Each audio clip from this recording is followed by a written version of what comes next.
Malkajgiri parliament పరిధిలో ఎన్నికల ప్రచారంలో దూసుకెళ్తున్నారు టీఆర్ఎస్ అభ్యర్థి మర్రి రాజశేఖర్ రెడ్డి. కుత్బుల్లాపూర్, గాజుల రామారం, జగద్గిరిగుట్ట, సూరారం డివిజన్లలో ప్రచారం చేశారు.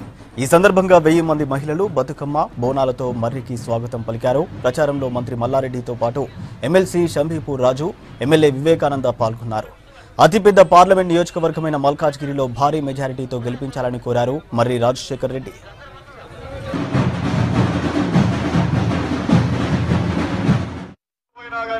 నీటి సమస్య తీవ్రంగా ఉండేది, అలాగే మనకు కరెంట్ సమస్య కూడా చాలా తీవ్రంగా ఉండేది.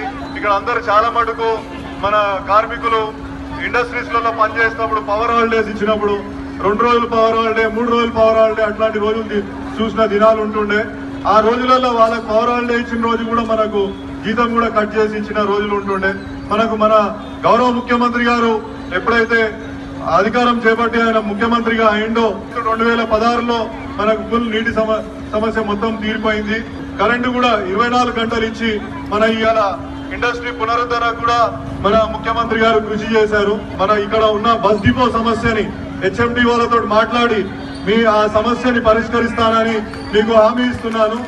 ఇంకా ఇక్కడ కాలుష్య సమస్య, ఇంకా అనేక సమస్యలు కొన్ని ఉన్నాయి. మన గౌరవ కార్పొరేటర్లతో, ఎమ్మెల్యే గారితో, ఎమ్మెల్సీ గారితో చర్చించి అవన్నీ కూడా మీకు సాల్వ్ అయ్యేటట్టు చూసుకుంటారని మీకు అందరికీ మనవి చేసుకుంటున్నాను.